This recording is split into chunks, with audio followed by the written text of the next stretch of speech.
Hi and welcome back to my channel, and if you're new, welcome to my channel. I'm continuing with the rising sign videos, and I've been a little bit late uploading them this month. I've been sort of a bit behind with things and feeling a little under the weather here and there, but anyway, I'm getting there. So this is the reading for Virgo rising. And from last month's April astrological overview for each sign, around about the first 10 minutes, I go into explaining both of the eclipses, new and full moon eclipses, or what you'd say solar eclipse for the new moon, which is the same thing, new moon eclipse, and full moon eclipse and Mercury retrograde. I go into that a bit about that at the start of each of the readings from last month, April. And different ideas of how you can work with those energies. So I'm not going to jump into that again because at this point I think if you want a little bit of an explanation, jump back into one of the rising sign astrological overview rising sign videos from April, just last month. It's only around about the first 10 minutes, 8 to 10 minutes even, some I think were, because they're all sort of similar, but they're all a little bit different too for each sign. Anyway, other than that, also, probably by the time this is uploaded, Pluto will either be just about to station retrograde, or he will have already stationed retrograde. Not sure if I'm going to be uploading this before the full moon eclipse happens, so that might be something that either it's going to be uploaded at the eclipse, or just after, or just before. But also I suspect, I keep forgetting to look it up, but I suspect we're probably very close, if not already, in the pre-shadow of Venus retrograde. She's going to be retrograding in, I think, a couple of months' time. And she goes in retrograde every 2 odd years. So that's why I say we're probably in the shadow now. With Pluto retrograde, we were already in his shadow anyway. So if I get to upload this before Pluto stations retrograde, you can consider that really feeling the pre-retrograde shadow energies anyway of Pluto retrograde. Having said all that, I think that what I might do, I've been mentioning it with the previous ones this month. I think what I might do is a separate video and put it in my community tab, so you guys can jump into that. I'm not sure if you have to be subscribed to see the community tab. I don't know. But yeah, so I'm going to pop it in the community tab so you guys can jump into it there and find it easier. And that way, with the different retrogrades that are going on, give you a bit of an idea of how you can work with those. Work with the energies to get through this, because there's a lot of energies with all these different retrogrades and things going on, the eclipses, things going on like that at the moment. So so without further ado, I think I'll leave it at that for the moment. And was there anything else? I don't think so. So we'll just jump straight into the reading and see what's coming. Full moon, well, boom, full moon eclipse. Like I was saying, sun. All right, so the sun might be your sun sign, or it could be the transiting sun at the moment. And we'll see if there's any aspects that come through, because I was thinking the transiting sun might be aspecting your natal sun in your chart in some way. We'll see what else comes through. Eris. Okay, Eris is an asteroid. You don't have many of these cards, actually, for Virgo risers. Eris is an asteroid, and she's known a lot as like the street fighter, the activist, the one with the, what is it called? I don't know if it's called placards, holding up the signs, standing outside the buildings and speaking up and speaking out for the ones that have no voice, so to speak. What else? What else is she known for? I think Eris is linked to Mars a bit too, maybe, if I'm right. And you might have to... Mars isn't retrograde now, thank goodness. But there might be a bit of a fiery temperament because, like, the sun rules the Leo fire sign. And so there's the fiery aspect there, perhaps. We'll see what else comes through, because at this point it might just simply be about needing to speak up and have a voice, give your opinion and your voice about something, whether that's something to do with you or someone you care about, speaking up for yourself or someone else. Okay, 10th house. That's about career and ambition, your achievements and status in the outside world. All right. Well, I just mentioned that it might be that you need to speak up on behalf of someone else, maybe. And 10th house is about career and ambition. That's the Capricorn, Saturn ruled Capricorn, 10th house. That's all those energies. The 10th house is Saturn and Capricorn energies. I round it out as career and ambition. So it could have something to do with work. Full moons are generally about releasing and letting go. Not necessarily a bad thing, because sometimes in order to get something good coming in, you've got to release something that's holding you back, that might be sabotaging you in some way. Or maybe it might be changing a direction with something, not necessarily completely letting it go, but letting go of a certain dynamic around it or with it, so that you change the way things happen concerning that, if that makes sense. So Neptune, that's Piscean 12th house themes, your fantasies, yearnings, longings, and potential for illusion. Yeah, because there's positives and negatives about each sign too, and Neptune can be kind of nebulous. Neptune, Pisces, 12th house, because it can also be about fears and self-sabotage. Didn't I say something about self-sabotage already? I might have. Gemini. The energy is communicative, mischievous, lively, witty, and informative. Stimulating exchange is possible. Gemini is the 3rd house. Now, I didn't... Wait a second. Gemini's in your 10th house. Gemini's... Yeah, I know I said 3rd house because it's 3rd house themes. 3rd house themes is Gemini, Mercury ruled Gemini themes in 3rd house. Your 3rd house is in Scorpio, I think.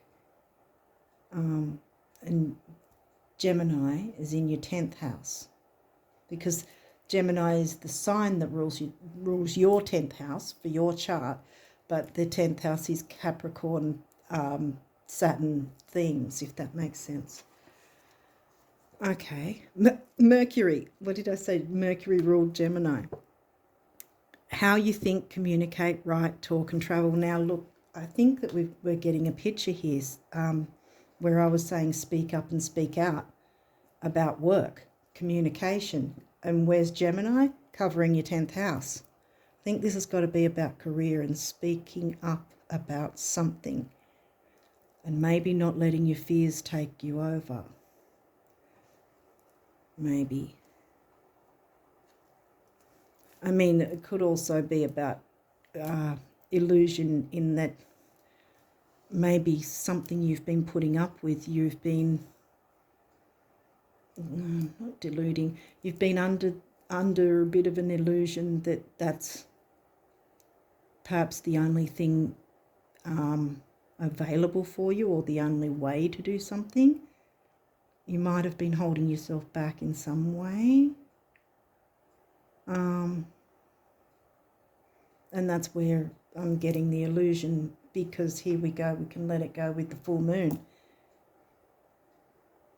And then you can move forward with the way you actually want things to that can work in your favour, if that makes sense. What else have we got? Aries, the radical.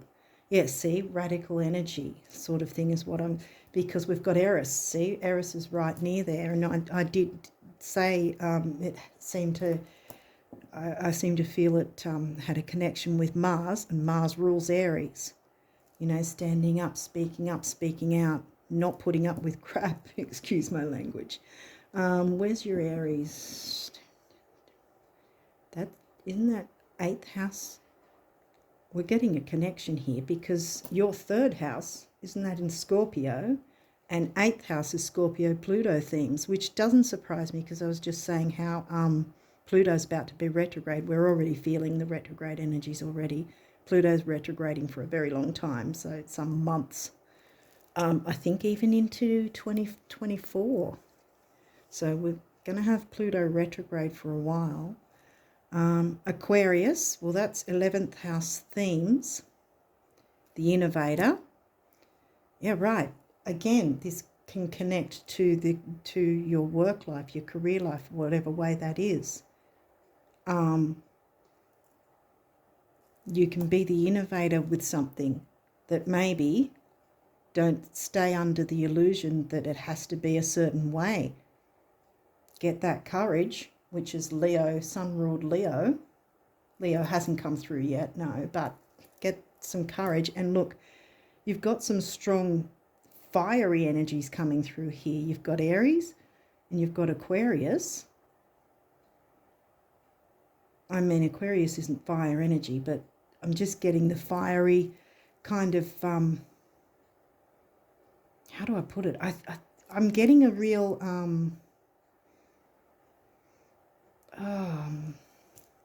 what's the word for it? It's sort of a powerful kind of powerful kind of energy. Sort of an exciting energy, like speaking up, speaking out for whatever it is you're needing to let your voice be heard about, whether that's for yourself or others. Getting out from the illusion that you have to be trapped in a certain way.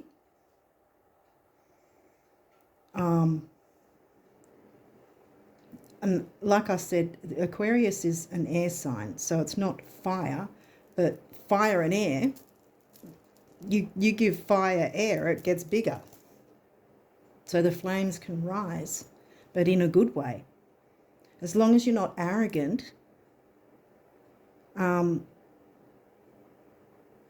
don't have fear and hold yourself back and stay under the illusion that everything needs to stay status quo, the same, and because there's something that needs to change, and it looks like you need to communicate that change and bring it about.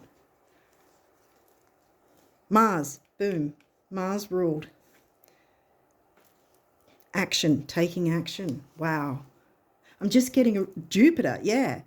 Jupiter's the ruling planet of Sag, and here we go again, like I was saying, Leo, even though Leo hasn't come through at this point, Sun rules Leo, Aries come through, Mars ruling Aries, and you've got Jupiter that rules Sag. So you've got the 3 fire signs that have come through.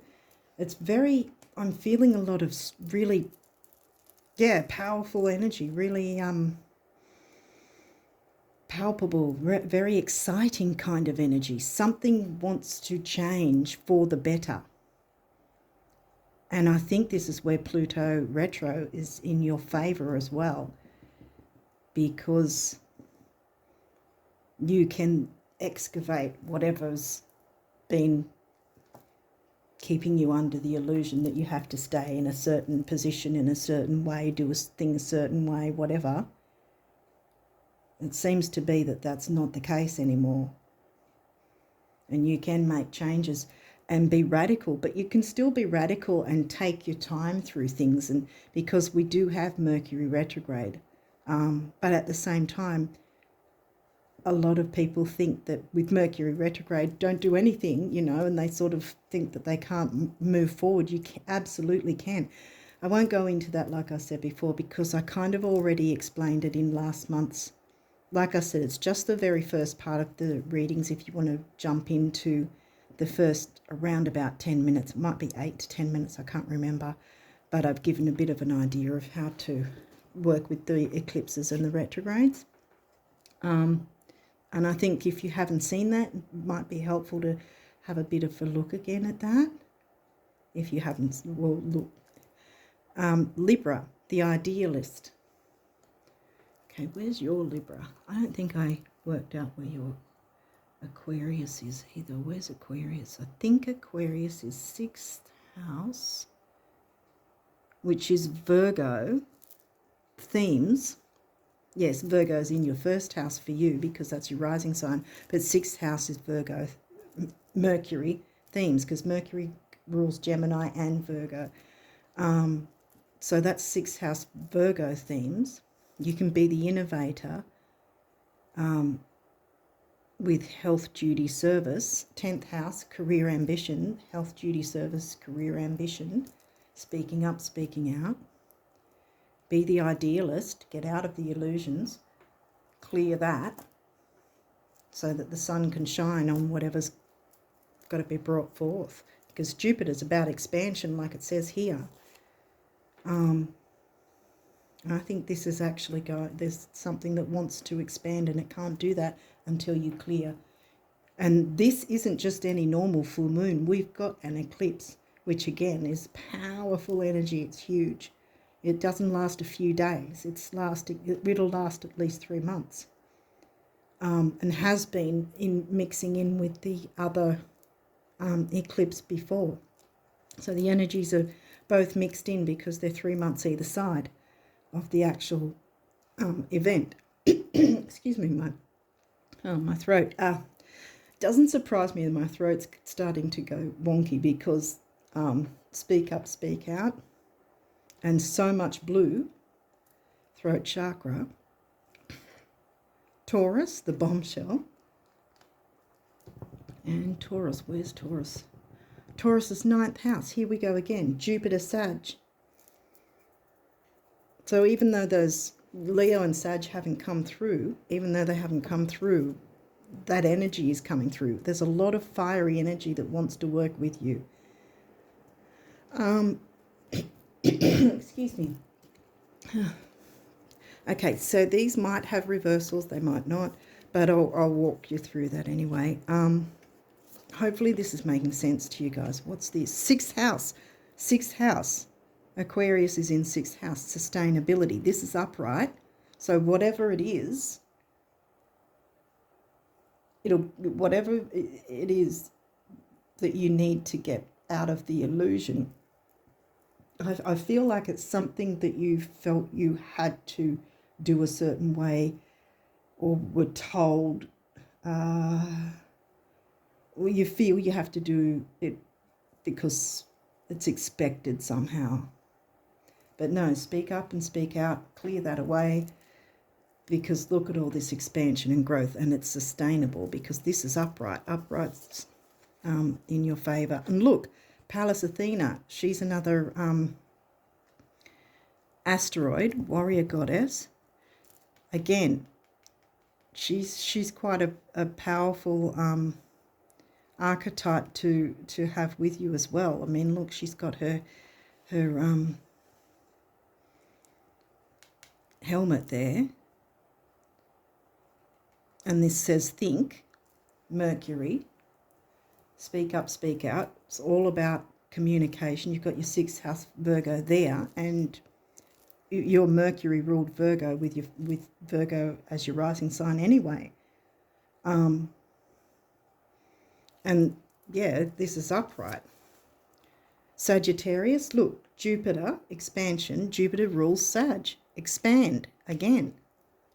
Here we go again. So, and solar calm, clarify. All of them are upright. None of them are in reverse. Clarify. Speak up, speak out, clarify things. Clarify, clear that fog, clear the illusion, whatever it is. This full moon is going to be the energies you can work with. If you're open to working with the moon, I highly recommend it, because this is pretty much screaming the full moon is there for you. Mercury, yes, is in retrograde, but Mercury's also there for you. And again, I'll hark on the idea that if you haven't seen last month's readings, take a look at the first 8 to 10 minutes to get a little bit of a snapshot of how you can work with Mercury retrograde and the eclipses. And as soon as I'm done with all these rising sign readings, I'm gonna try and make a video, I think, like I said, and put it in the community tab. I haven't used the community tab until now, so I'm not entirely sure how I can get it all to work, but I'll see what I can do. At the very least, I'm going to put a post in or something, but I think I'll probably put a post and a video. I want to do a video. I want to do a video for it, actually, for to get a bit more of an explanation of Mercury retrograde and Pluto retrograde and Jupiter retrograde, and how you can work with them this time around. Okay, enough with that. Let's see what, for the Virgo risers, what numerology do they need to know for May. I don't think I even opened it by saying this is supposed to be for May. Sorry, guys. I don't know if I said that earlier or not. Just sort of jumped in and went for it. Whoop. Did you want these? Forgiveness. Ooh.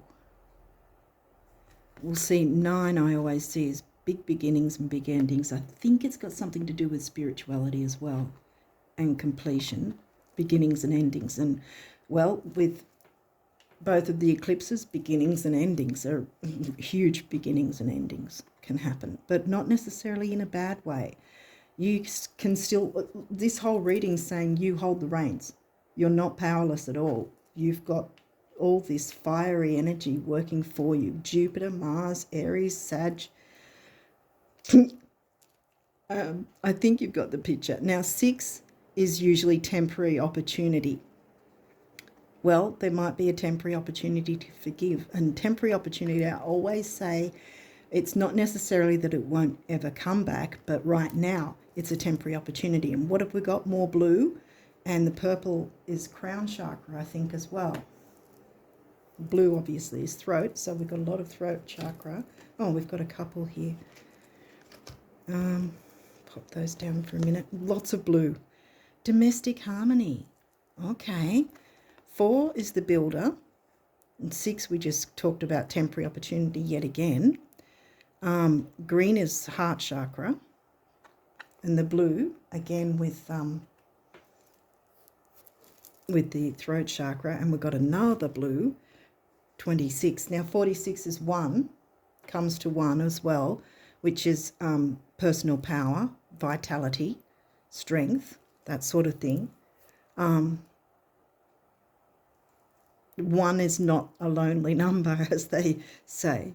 You can be strong standing there, like that guy, standing on the top of a planet, I think, on top of the world. You can do that, and that's not going to be lonely for you. You're not going to be on your own. And 26, love partnership. Okay. And we already did 6. 2 is about relationships. 2 and 6 comes to 8, which can be money and stability.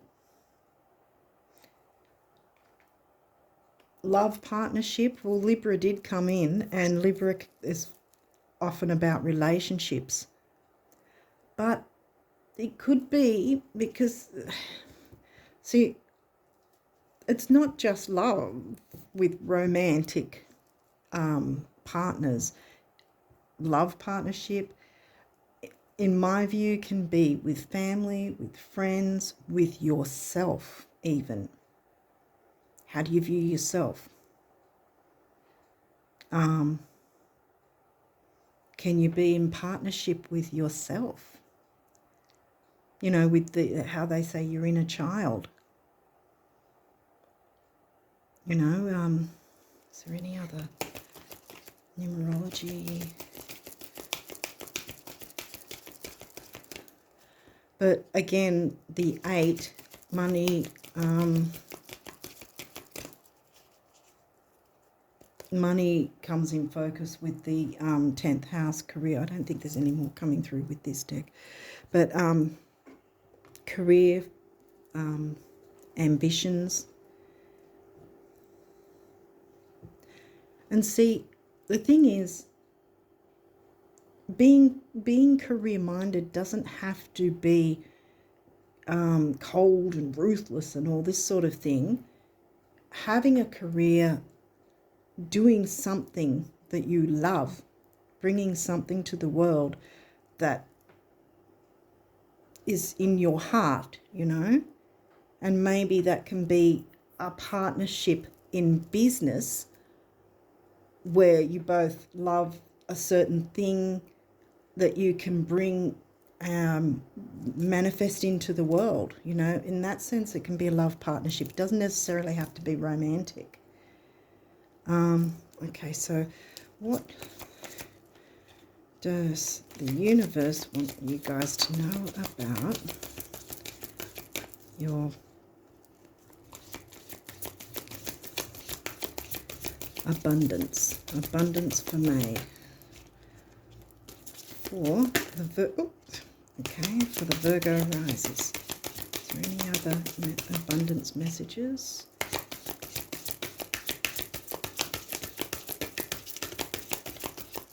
Okay. Let's have a look at those ones that jump through.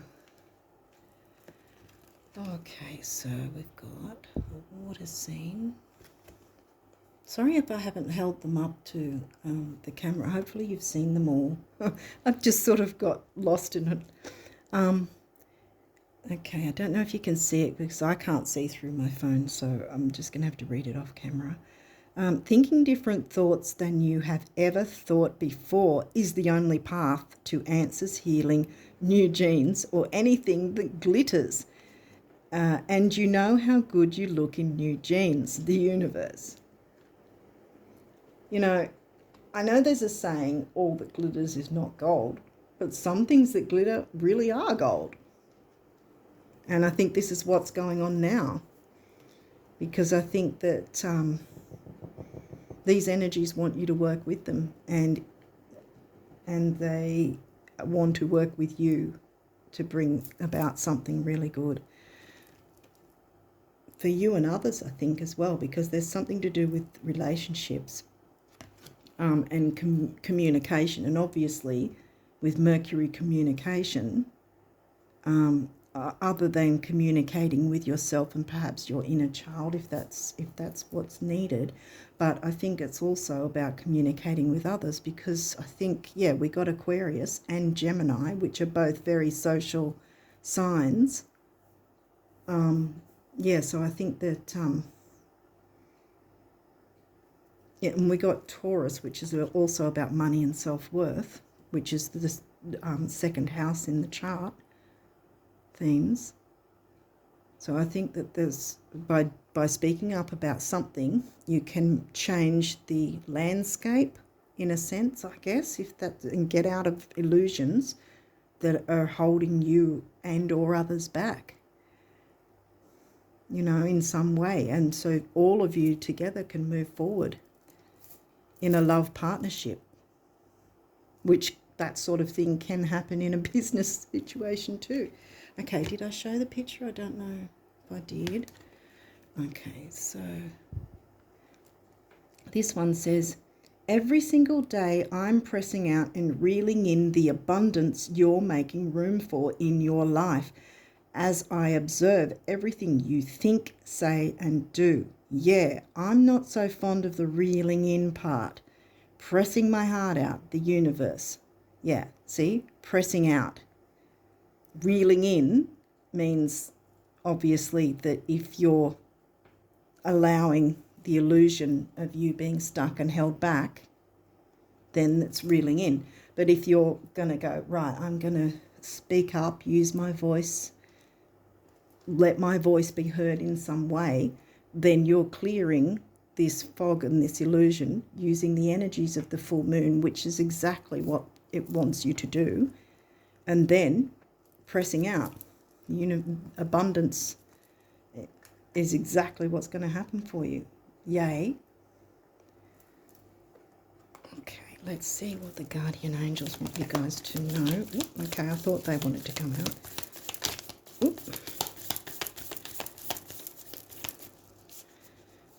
There we go. Is there any others? Okay. What do we have here? Wow. We have courage. Now, I said Leo the lion. Leo didn't come out, but there's a lot of courage coming in here.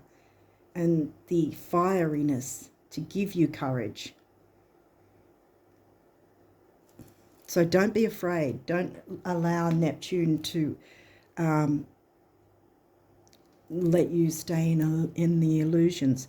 Allow Neptune to show you the spiritual things, the things you're longing for, the things that you thought that could only stay fantasies, perhaps.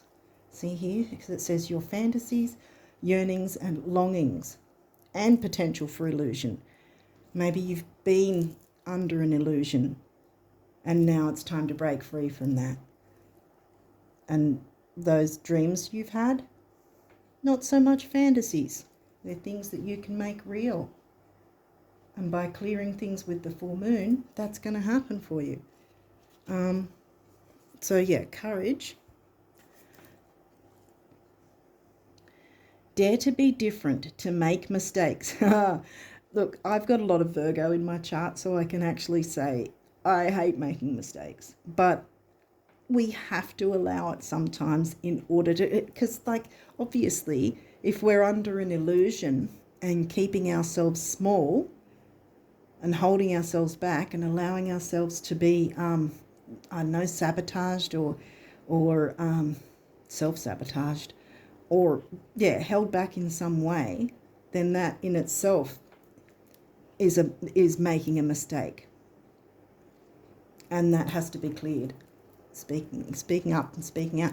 It might not be about so much being an activist. It might be an activist to yourself, with yourself, to allow yourself to put your voice out there and not be afraid, not have fear of how you're going to be received, because you've got a lot of the social energies here, so you're going to be received well. So allow yourself to let your voice be heard.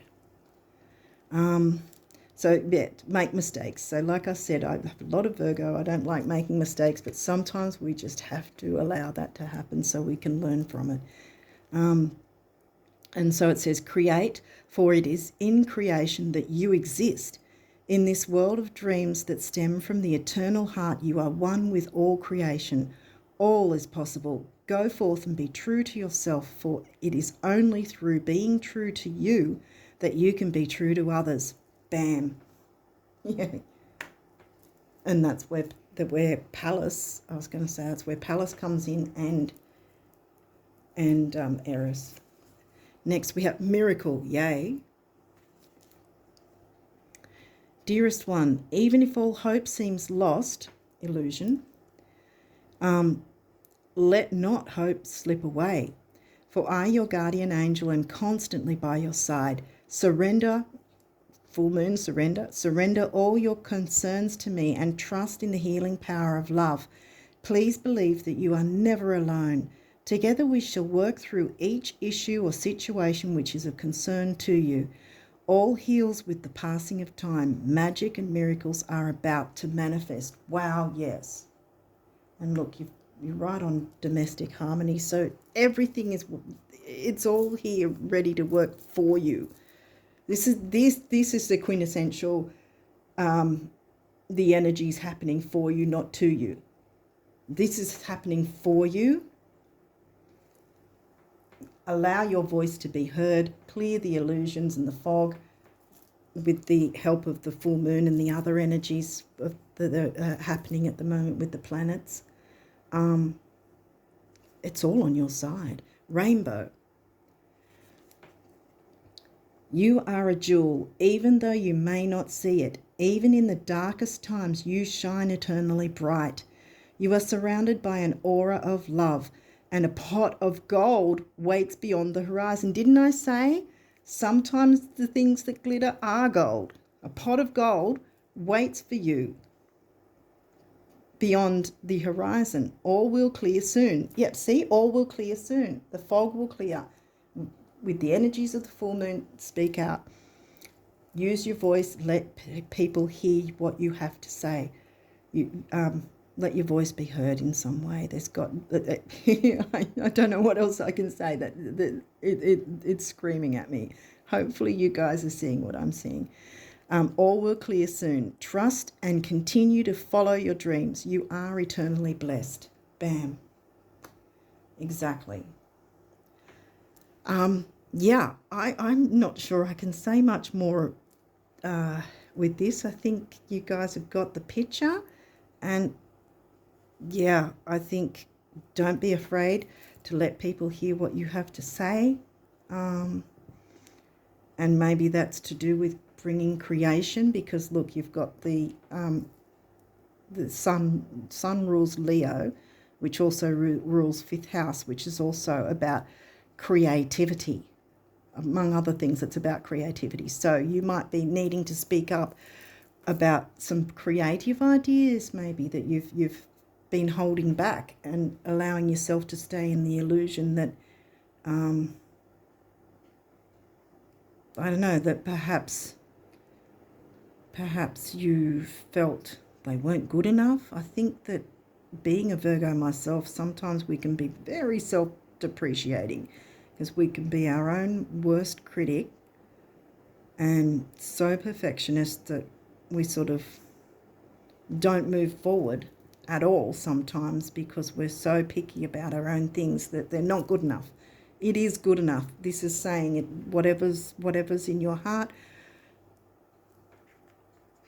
heart chakra, whatever's in your heart is good enough. Absolutely.